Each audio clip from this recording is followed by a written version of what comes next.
મારા વિદ્યાર્થી ભાઈ બહેનો, ધોરણ 12 આંકડાશાસ્ત્રના બીજા પાઠ્યપુસ્તકમાં પ્રકરણ 3 પ્રામાણ્ય વિતરણ આની અગાઉ આપણે ભાગ 18 ની અંદર છેલ્લે ઉદાહરણ 21 ની સમજ આપી હતી અને એ દાખલાની ગણતરી કરી હતી. હવે આ છેલ્લો જ પ્રકરણના અંતિમ તબક્કા તરફ જઈ રહ્યા છીએ. આપણે આ ભાગ 19 ની અંદર આ ઉદાહરણ 22 એની ગણતરી કરાવીએ છીએ. આ બધા કરતા થોડુંક અલગ એ રીતની અહીંયા અત્યાર સુધી તમને મધ્યસ્થ એટલે કે મધ્ય અને વિચરણ એનો ઉપયોગ કરીને આપણે ઝેડ શોધતા હતા, અવલોકન શોધી અથવા સંભાવના એટલે કે ક્ષેત્રફળ આપતા અને ઝેડની કિંમત શોધતા હતા.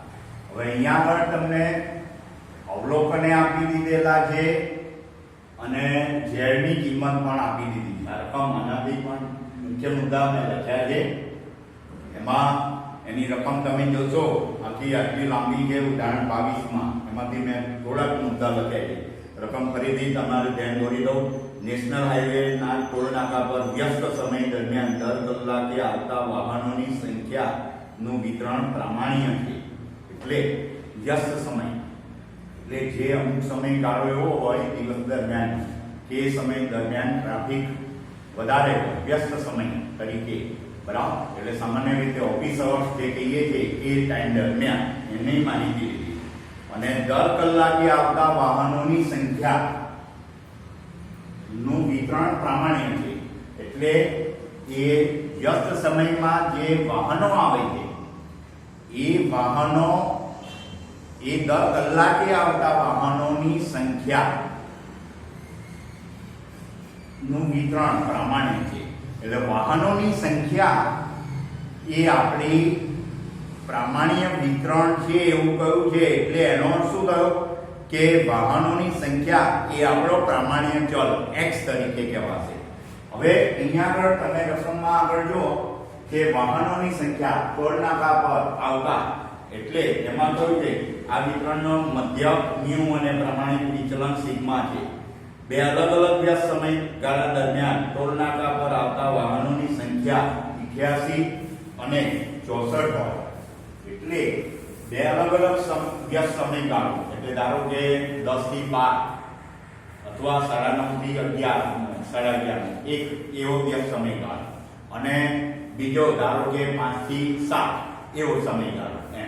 આવા બે સમયગાળા દરમિયાન વાહનોની જે સંખ્યા આવે છે એ સંખ્યા કઈ છે 88 અને 64. એટલે વાહનોની સંખ્યા એ આપણો અવલોકન x તરીકે કહેવાશે. હવે બે સંખ્યા આપી છે એટલે આ એક x1 ગણીશું અને આ બીજો x2 ગણીશું. હવે એને અનુરૂપ z ની કિંમત એટલે જ્યારે x1 88 લઈએ ત્યારે z પ્રાપ્તાંક 0.8 લઈશું અને 64 હોય ત્યારે z ની કિંમત -0.4 આપણે ગણાશે, બરાબર. એટલે z ની બે કિંમતો અને x ની બે કિંમતો એટલે વાહનોની સંખ્યા, બરાબર. જો અહીંયા એના આ રીતે વાહનોની સંખ્યા એને આપણે x1 તરીકે લઈએ, બરાબર. કારણ કે વાહનોની સંખ્યાનું વિતરણ પ્રામાણ્ય કયું છે એટલે વાહનોની સંખ્યા એ આપણું x તરીકે કહેવાશે. એ 88 ત્યારે, બરાબર, એને અનુરૂપ z ની કિંમતો, બરાબર, તો કેટલી લેવાની 0.8 ત્યારે z પ્રાપ્તાંક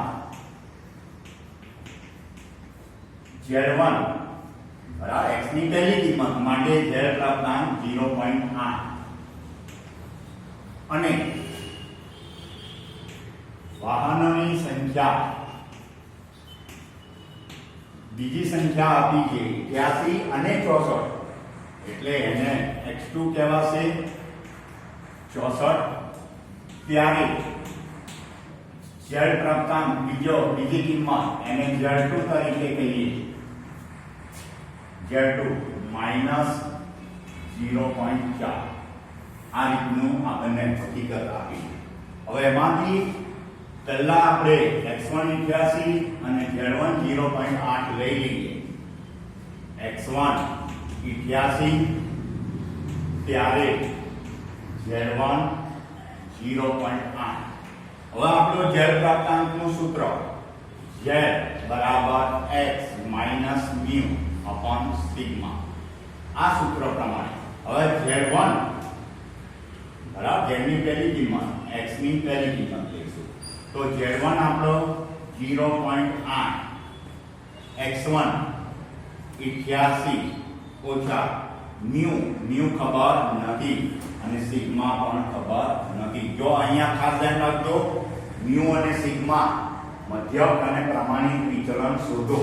એટલે જે શોધવાનું છે મધ્યક, આપણો પ્રશ્નાર્થ શું કહેવાશે? એક તો મ્યુ કે ચલમાન અને પ્રમાણિક વિચલન સિગ્મા એ પણ પ્રશ્નાર્થ. અત્યાર સુધી તમારે જ્યારે z પ્રાપ્તાંક શોધવાનો આવતો હતો ત્યારે તમે મ્યુ અને સિગ્મા એટલે કે સરેરાશ, મધ્ય એવી રીતે શબ્દ આપી દેતા હતા. બરાબર? ધારો કે વજન એ પ્રામાણિક વિતરણને અનુસરે છે અને વજનનું સરેરાશ અથવા વજનનો મધ્ય એવી રીતે એની કિંમત આપી દેતા હતા. અહીંયા આગળ એ કિંમત આપી નથી, એનાથી ઉલટું z ની કિંમત આપી છે અને મ્યુ શોધવાના છે, z અને x ની કિંમત. બરાબર? એટલે આપણને x ની કિંમત આપતા અને પછી એને z માં ફેરવતા અને એના ઉપરથી એનું ક્ષેત્રફળ સંભાવના શોધતા હતા. અહીંયા આગળ સંભાવના શોધવાની નથી, આપણને એના જે પ્રાચલો છે મ્યુ અને સિગ્મા એ શોધવાના છે. હવે આની અંદર આપણે આ 0.8 એ આની સાથે ગુણાશે એટલે 0.8 સિગ્મા બરાબર 88 ઓછા મ્યુ. આ રીતના આપણને એક પરિણામ મળે, એને નંબર આપીએ 1. બરાબર? ત્યાર પછી જેવી રીતે પહેલું આપણે લીધું x1 88 ત્યારે z, હવે એવી જ રીતના જ્યારે x2 64 ત્યારે z2 માઈનસ 0.4. એટલે આપણો સ્ટાન્ડર્ડ સ્કોર z પ્રાપ્તાંક એની સૂત્ર તો z બરાબર x minus mu upon sigma. હવે બીજી કિંમત છે કે z2 બરાબર x2 minus mu upon sigma. હવે z2 આપણને આપ્યા છે માઈનસ 0.4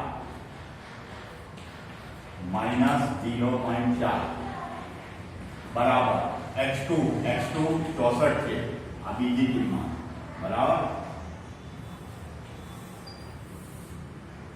x2 તો 64 ઓછા મ્યુ છેદમાં સિગ્મા. બરાબર? હવે આની સાથે ગુણાઈ જશે માઈનસ 0.4 સિગ્મા બરાબર 64 ઓછા મ્યુ. આ રીતે થશે. હવે આને નંબર આપીએ 2. જો હવે મ્યુ અને સિગ્મા વાળા જ આપણને બે પરિણામો મળ્યા. હવે જ્યારે આપણે મ્યુ અને સિગ્મા બંને શોધવાના છે અને બંને પરિણામો સ્વરૂપે આપણને સમીકરણ મળ્યા. તો જે બંને પરિણામો લખ્યા અહીંયા લખીએ 0.8 સિગ્મા બરાબર 88 ઓછા મ્યુ અને બીજું પરિણામ માઈનસ 0.4 સિગ્મા બરાબર 64 ઓછા મ્યુ અને નંબર 2. હવે આ માઈનસ મ્યુ બંને સરખા છે. આ બંને વચ્ચે બાદબાકીની ક્રિયા કરીએ તો એમાંથી મ્યુ નીકળી જાય અને સિગ્મા રહે, એટલે સિગ્મા ની કિંમત મળે. બરાબર? એટલે આ બંને પરિણામો વચ્ચે બાદબાકી કરતા હવે જ્યારે બાદબાકી કરીએ એટલે જે આ બીજું પરિણામ છે જે આપણે અગાઉ 10મા ધોરણમાં પણ આ લોભની રીત, એટલે બેમાંથી કાં તો સિગ્માનો લોભ કરો અથવા તો મ્યુનો લોભ કરો, એટલે લોભની રીતનો ઉપયોગ કરવાનો. તો અહીંયા આગળ બાદબાકી કરીશું, સરવાળો નહીં થાય. જો સરવાળો કરવા જશો તો તમારે અહીંયા આગળ મ્યુ એ રહેશે અને સિગ્મા એ રહેશે, લોપ નહીં થાય, બરાબર. એટલે બાદબાકી કરીએ ત્યારે આનું જે માઈનસ ચિહ્ન છે એના બદલે પ્લસ ગણવાનું અને આ પ્લસ નું માઈનસ અને માઈનસ નું પ્લસ થઈ જશે. એટલે તમારે શું થશે, 0.8 સિગ્મા એની અંદર ઉમેરવાનું પ્લસ 0.4 સિગ્મા, બરાબર. કારણ કે વિરોધી કરવાનું બાદબાકી એટલે માઈનસ છે એને બાદ કરો તો માઈનસ ઇન્ટુ માઈનસ તો પ્લસ થાય, પછી આ પ્લસ છે એમાંથી બાદ કરો તો માઈનસ, માઈનસ ઇન્ટુ માઈનસ તો પ્લસ. 0.8 સિગ્મા વત્તા 0.4 સિગ્મા એ બેનો સરવાળો કરીએ તો એ આપણને થશે 1.2 સિગ્મા, 1.2 સિગ્મા. હવે 85 માંથી 64 બાદ કરીએ તો 8 માંથી 4 જાય તો 4, 8 માંથી 6 જાય તો 2, 24 અને મ્યુ પ્લસ મ્યુ આ ઉડી જશે એટલે આપણું રહેશે. માટે 1.2 સિગ્મા બરાબર 24, માટે સિગ્મા બરાબર 24 ભાગ્યા 1.2 એટલે સિગ્મા બરાબર 24 ભાગ્યા 1.2 કરીએ, 24 ને 1.2 વડે ભાગીએ તો સિગ્મા બરાબર આપણને 20 જવાબ મળશે. 24 ને 1.2 વડે ભાગશો તો 20 જવાબ મળશે. હવે આ જે સિગ્મા 20 મળ્યો એ સિગ્મા બરાબર 20 ને પહેલા પરિણામમાં મૂકીએ, 1 માં મૂકતા તો પહેલું પરિણામ છે આપણી પાસે 0.8 સિગ્મા બરાબર 81 ઓછા મ્યુ. તો 0.8 સિગ્માની કિંમત 20 બરાબર 81 માઈનસ મ્યુ. હવે 0.8 અને 20 નો ગુણાકાર કરવાનો તો 0.8 અને 20 નો ગુણાકાર કરીશું તો 16 બરાબર 81 માઈનસ મ્યુ. હવે માઈનસ મ્યુ ને આ બાજુ લાવીએ અને 16 ને આ બાજુ લઈ જઈએ જમણી બાજુ તો માઈનસ મ્યુ આ બાજુ આવશે એટલે પ્લસ મ્યુ બરાબર 81 ઓછા 16. હવે 81 માંથી 16 બાદ કરીએ તો 72 જવાબ આવશે, મ્યુ બરાબર 72.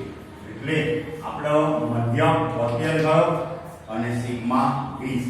એટલે છેલ્લે તમારે જવાબ લખી દેવાનો કે વાહનોની સંખ્યાનો મધ્યક 72 છે અને પ્રમાણિત વિચલન સિગ્મા 20 છે. તો આ રીતે આ દાખલાનો જવાબ આપણે મેળવી શકાય.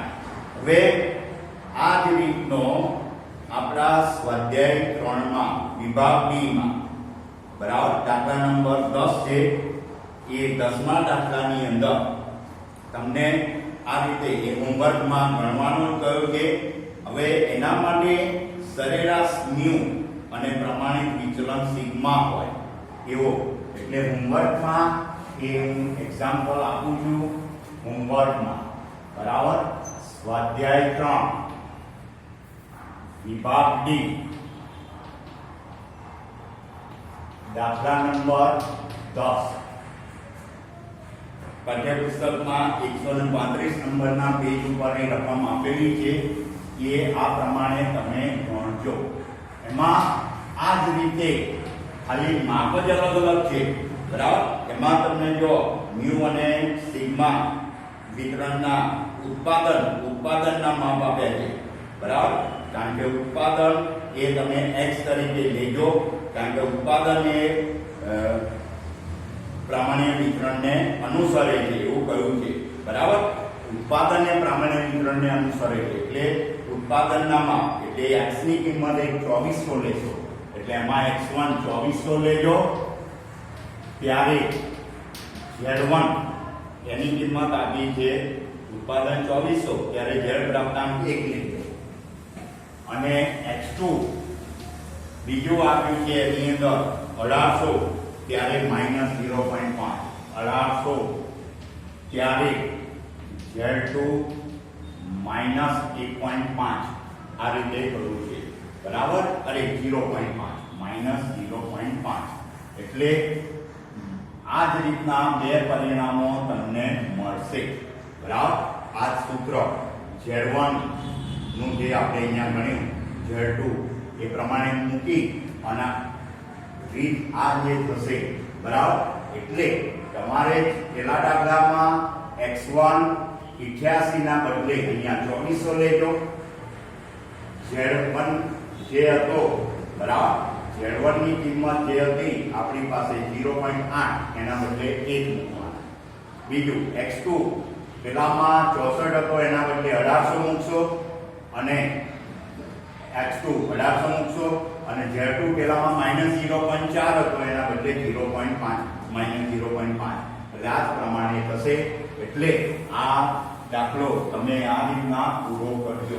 હવે વિદ્યાર્થી મિત્રો, આપણે આ પ્રકરણની બધી જ રીતો કોષ્ટકનો ઉપયોગ કરવો પડે એવી રીતે સંભાવના શોધવાના દાખલા, ક્ષેત્રફળ શોધવાના દાખલા અને ક્ષેત્રફળ ઉપરથી ઝેડની કિંમત શોધવાના દાખલા, ચતુર્થકો, દશાંશકો, આ બધી જ રીતોના દાખલા આની સમજ આપી. એટલે કોષ્ટક ઉલટાઈને જોવું પડે એવા દાખલા પણ ગણતરી કરાવી. બરાબર. મોટે ભાગે કોષ્ટકનો સીધો ઉપયોગ કરવો પડે એવા દાખલા જ ખાસ વધારે પૂછે છે. ઉલટાઈને એ અથવામાં પૂછે છતાં પણ આપણે એના વિશે સમજ આપી છે. એટલે આ પ્રકરણની બધી જ રીતો વિશે પૂરું થાય છે. આપણે સમજ આપી છે. આપણું આ પ્રકરણનો આ છેલ્લો ભાગ છે. સમગ્ર પ્રકરણના બધા જ મુદ્દાઓ એ પૂરા થાય છે. તમારે આ પ્રકરણ આપણે અહીંયા પૂરું કરીએ છીએ. તમારે સ્વાધ્યાયના દાખલા એ પણ ગણતરી કરવાની, સૂત્રોને બરાબર તૈયાર રાખજો.